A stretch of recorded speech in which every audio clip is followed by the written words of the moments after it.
Let's talk all things arts on Julie Whitney Scott Presents, heard only on WGRN 91.9 LP, the Green Renaissance Station. Welcome to Let's Talk All Things Art together. And then I can bring to you my listening audience out there and viewing audience, Miss Vivian C. Lermond.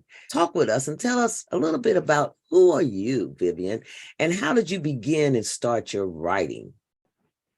Well, I think it was always in my soul. And as a child, I really liked writing the rhyming plays. And then I evolved to let me try short stories and things of that nature. But just one morning, I woke up and I said, you know what? It's time to write plays. And that was in 1997. And so, and I told people, and they had very mixed reactions, as I'm sure you have experienced as well, that they said, well, how are you going to do that? And who's going to put them on? And I said, well, they will be done. so that was, 25 years ago. And so here I am and still doing it and still enjoying it. I think that's the key. And one of the things, and I'm sure as a playwright, you will agree with me, what makes playwriting such a unique genre is that it's the only one where we get to see our characters come to life on the stage. And that to me is why I write something. Talk to us about that process. Where do your characters come from? You could just be, for me, it's very visual. I see these characters in my head. So I visualize even what they look like. And I hear them. And so it may start out with, and this is something in teaching that I often used about, especially in the short play form. How do you initiate conflict in two lines, right? So because that's the driver of all plays. And one of the things I've always used is there's two sisters sitting at the breakfast table, and one says, would you like a biscuit? And the other one says, I would like a life. All right, so now we've got all kinds of places to go, So a lot of it is just that. And as we grow, and I think as writers, we grow with everything new that we write. We find something more. And one of the things that we need to follow is just what you said. Hearing those voices, following that instinct, keeping a notepad in your purse. So if you're bored and you hear this great line in your head, you whip that out and you write that line down. But so my process is really, it has to pour out. I have to really identify with those characters and write. I don't have multiple projects going on. A lot of playwrights are working on, 5 or 6 plays at once. With me, there's a real focus, as we know as writers, that they have to get inside our head. They live there. And so I can't have all these other characters from 5 other plays in progress going on. I have to just deal with these people. That is a great point, Vivian, because what I've learned to do is, and I teach, is that for me, I'll get a kid and I'll get a whole scene, like you said. I'll see that whole thing and I write it down. I have to write, it's like, oh my goodness. Thank God on iPhone they have, I'll be like, hey Siri, da da da da da da da da, save that to notes. Uh-oh, Siri getting ready to come on. Don't you hate it when you say, hey, Siri, and you're not even trying to talk to him and he pops up and says, how can I help you? It's like, I wasn't even talking to you. I'm talking to somebody else. Anyway, that's what happens. They'll say, come on. And I write them down. So I may have, like right now, there's a lot of things in my computer that had first scenes, even a paragraph, couple of lines that came, and they're really not, I can tell right off the bat they're different stories. So I just title this, that, and other and save it. But like you said, I only work on one project at a time. I write down that note, I'll start that story, then I'll put it in my working on file, or my to be completed file. Right. And then I focus on what I'm doing right now. Because like you said, those characters, something you'll find yourself talking or thinking something, and then you realize, oh, wait a minute, that's not that story. or if I'm directing, as a director, I really have to stay focused on that and try not to write while I'm directing, because I have done that. I have started saying, no, you're supposed to be doing this and that and whatever, and then it'll hit me like, oh, wait a minute, that's a different play. Sorry. So you're right. It's a discipline. Talk to us about the discipline that you have as a teacher, that you teach to help writers stay focused, because you've had like over 100 plays and monologues that have been, people have actually seen these plays performed like all over, four continents, okay, right. 9 countries. So you've got your work, you're sitting here in Columbus, Ohio, but your work is being pushed out there. Talk about the discipline and being able to do that.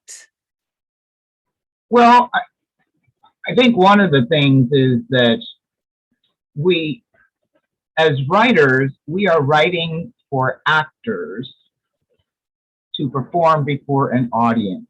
That's what makes our literary genre unique. We aren't writing for ourselves or sitting with a small writers group reading to each other. The whole point of what we're doing is really to entertain an audience. And many writers forget that. They're very insular in their thinking. And I think this goes across the board with other artists, painters, who refuse to sell their paintings or don't think they're good enough, or musicians that, don't want to leave hometown Columbus. I mean, to me, it's a big world out there. And if our job and our focus is to write to give people entertainment, which is what we do, then we need to put it out there. And so that's where there's a real dividing line that I found just in talking to other playwrights, some of them even local playwrights, that don't want to leap the boundaries of the city with their work. I have said to them, here's places you can send to and have a staged reading of your play, and they're very reticent to do it. And with me, as soon as I get a play done, I'm out there and all the submission helper, all the sites you go to look up who's looking for what, and I have it sent out in a day or two. I mean, I trust, you have to trust your work. Trust your work. Yeah, let's talk about that. Opinion about the playwrights group. Is it beneficial, to a playwright that's trying to get out there and submit their work, or not? Well, I think different people join playwriting groups for different reasons. And, one of them is they want a place where they will get people to say, oh, that's great, everything's wonderful. Oh, that's wonderful. And so that wouldn't be a group that I would want to be involved in, because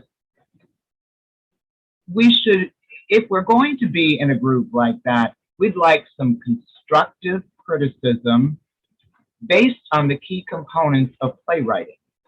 And so, but not all people join a group for that reason.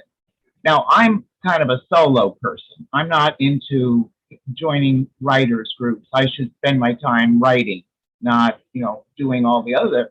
But there is a structure and tools that we have as playwrights, Julie.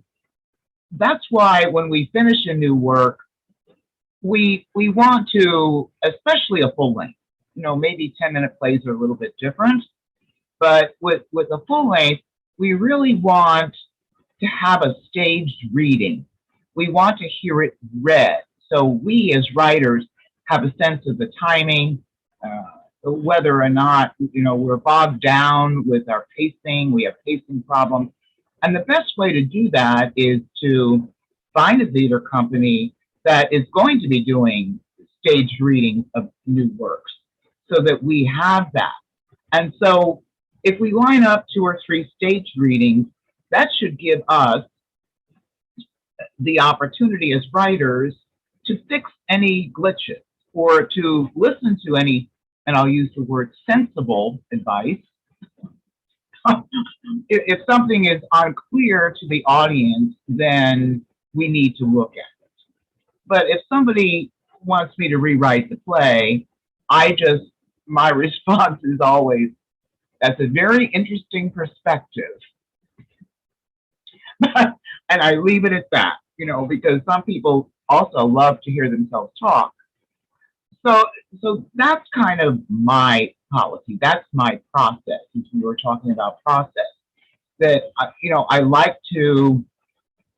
Here's an example. I just finished a full length, and it's a Christmas play. And so as soon as I did, I started sending it out to the different theater groups that I've worked with in the past and said, hey, listen, this is new. I'd love to have a staged reading. And so that was on March 2nd. My first stage reading is April 13th in New Jersey. So that's kind of what we need to do, but we also have to market ourselves. We have to trust that if we like it, maybe somebody else will. That's really good, because it's that trusting. It's trusting that what you've done is good. I really like the feedback you gave about the stage readings, because they are very helpful. Ready to be submitted. Yeah. So it's a process. It's a process, and I think that is such a vital piece of plays. I believe even today with the Zoom capacity that we have, you can get a group of people together, actors that and like, hey, can you get together and just read this for me? So there's a lot of ways now that we as playwrights can actually hear our stuff come together. We can get either, like you said, through theater companies that we have worked with in the past, ask them, can you check this out? Can you stage read it for me, please? Or you can even on through the web, through the internet, gather a group of people together. For me, I prefer actors, because in hearing it, I want to hear actors, become the characters versus my friend reading it for me. It's like, yeah, you cool, girl. But I would like an actor to read this for me who has some, and it gives them some help too. I tell them, hey, you're getting some acting rehearsing here. So, yes. Yeah. And, that's a very important thing, because where you do your research, and if there's, groups of play reading groups, I really want to know who those actors are, because it's not going to be of any benefit to me if you don't have a strong cast, bringing your words to life. So there's certain ones that I usually go to, or, and the other thing as playwrights that sometimes writers forget is that we are not living in an insular theater world.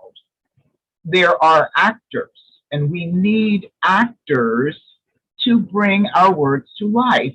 But I don't see a lot of playwrights developing relationships with actors. And that's a problem. It's like there's these quadrants of theater. We have actors and maybe actor director over here. And then we have the playwright, who's this you know, odd creature in the theatrical world that, we're sort of set aside. But the whole idea, and this is how, in many ways, I've been able to go across the ocean to several continents, because with Zoom, and this is a wonderful thing that you brought up, with these good reading groups, you get good actors in there, and if they love your work, they're going to tell somebody else about it. They're going to tell their, artistic director at their theater in Wales that we really have to do her stuff. So it's public relations, and that's very much part. It puts the capital P in playwriting. Yes, it does. Networking is so important, to the theater world and playwriting. And like you said, playwright, sometimes people be like, don't even know who wrote the play. Then, your name is never mentioned. That's why it's great that it's, as playwrights, we say, look, in your program, in that book, the title by our name, because that's about the only time we're going to get any recognition is if you put our name, that you say who the play is by. So, and that's intently done, because that is, the play, once it starts, the focus is on, and not, and I can say this, even as a director, once it starts, it even moves off of you. It is on the actors now. And what people remember is the actors who brought the characters to life on stage. That's what the people walk away with, which they walk away with these people that we as playwrights have developed and cultivated and loved and and pushed on out there into the world as if it was a child. Okay. And they are. Yes, and we're giving them to you and hoping that you will treat them well. And that our babies will be well received. So it's it's one of those things. And you just got a collection, Vivian, of your mysteries, Mad for Mystery. With the Next Stage Press catalog of plays. Talk to those out there, including me. Talk with us. How do you go about doing these type of things? How do you find a way for your work to even be considered in a press catalog of plays? Well, I tend to write collections of short plays. And so they all are thematically connected. And I've kind of gone through, somebody said, like, you're like the Picasso of playwrights. You go through the blue period, you go through the pink period.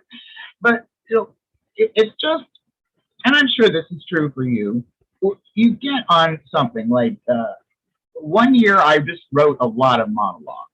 I was into monologue city. So, I've had books of monologues published because of that. And I like monologues because actors like monologues. And we have to remember actors and what they like and what we're giving them, because it's hard at our audition to pick a monologue that fits your personality.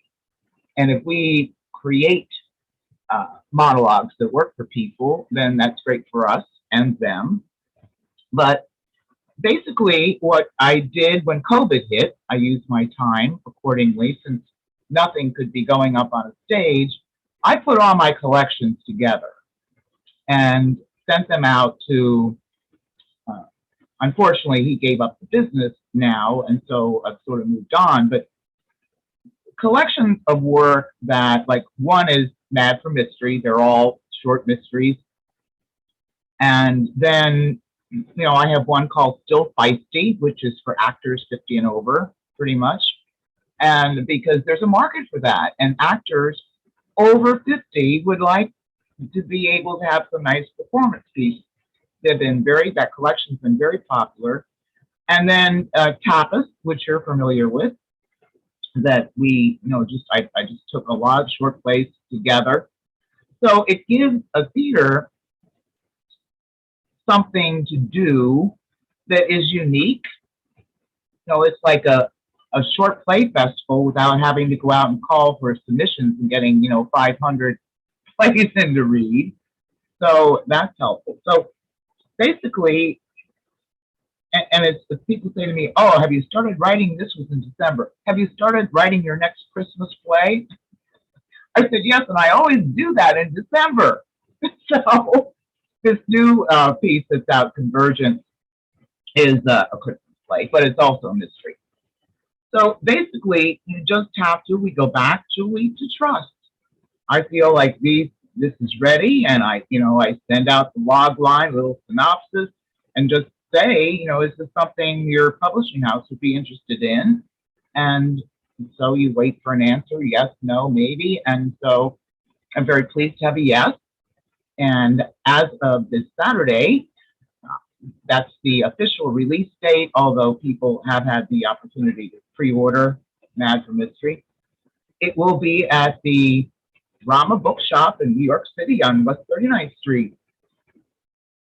So that's exciting.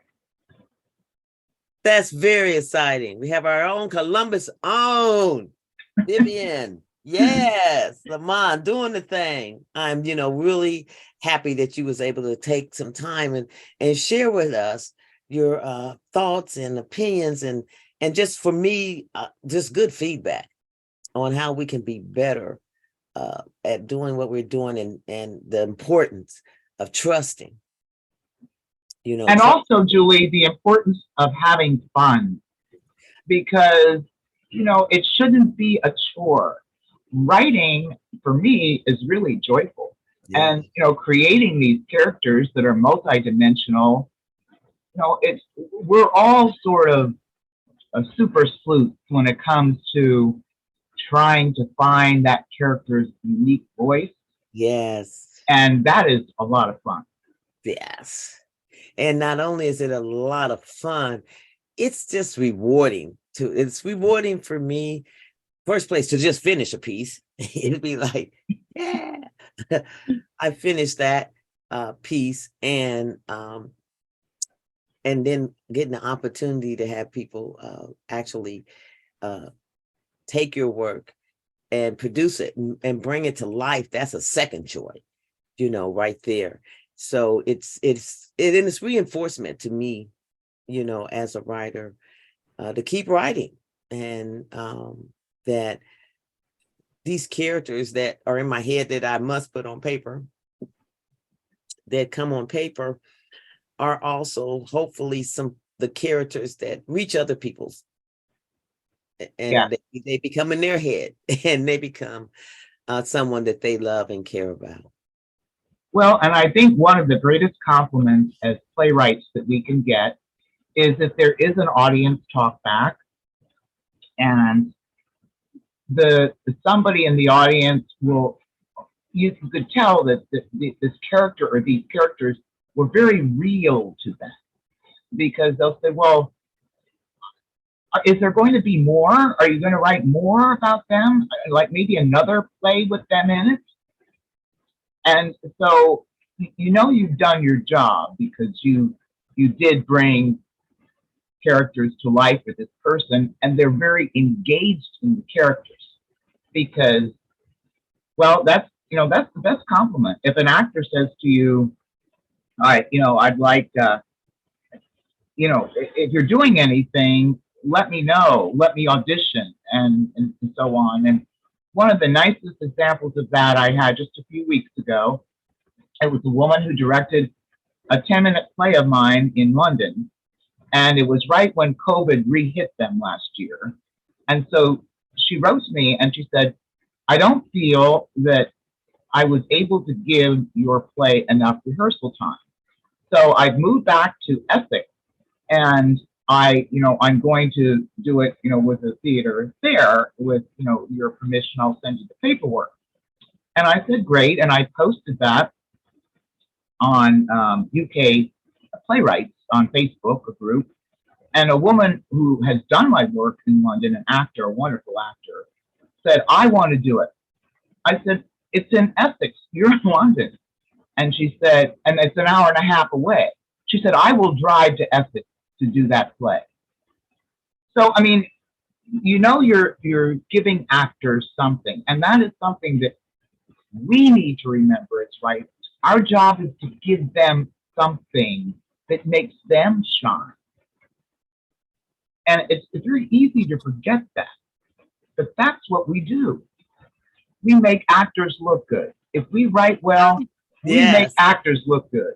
And you know something, it's funny you should say that, because as a director, I make sure I let one of the first things I say to my actors, and I remind them throughout, is my job as a director is to make you look good. My job as a director is to make you look good. And so as part of that, and another thing I always say and let people know too, is that as a playwright myself, I hold as true to what the playwright writes as possible, unless I have to make a change because of, set or or something like that. And so for me, I'm thinking about the actors. I'm also thinking about the director. How much room am I going to leave for the director to have some vision and some play in that? So it's one of those crosses where you get plays that sometimes are just straight up dialogue, and those are like, hey, actors and directors, what we gonna do? Monologues are like that. I teach monologues. They come in a glump, straight up, and they come like that, so that the actor and the director, you guys work out when the beats are, when you're going to do this and that. So now one of the things I like to do before I close is to have my guests to give one word of encouragement to anyone out there that's thinking about becoming a playwright or a playwright, that you would like to put on their hearts today. Well, I think a key word that I use for myself is focus. And so it's one thing, I mean, playwriting is storytelling. But all stories have structure. And so I would very much encourage people to, go out and take a look at the basic bare bones of structure, because you have to know the rules before you can break them. But you have to have that. And I've been a reader for several theater groups, and one of the things that most emerging writers do is they don't have any conflict or tension. And there's too much backstory and too much talking in paragraphs. And all of these things, and you mentioned stage directions, Julie, way too many of those. I mean, basically, if I want to give the director a hint, I'll just put the word softly in the parentheses. That is important, because we are not staging the play, we're just writing it. So that's what I would say. Great advice. Great advice. That piggyback right off of what I was talking about in regards to writing, because it's I like to give some freedom to those that are going to actually put our stuff out there and bring it to life, on a stage. Yeah. Well, it has been wonderful to finally get you here. Oh, same here, Julie. Same here. All right, guys, give us time, trust, focus, and fun.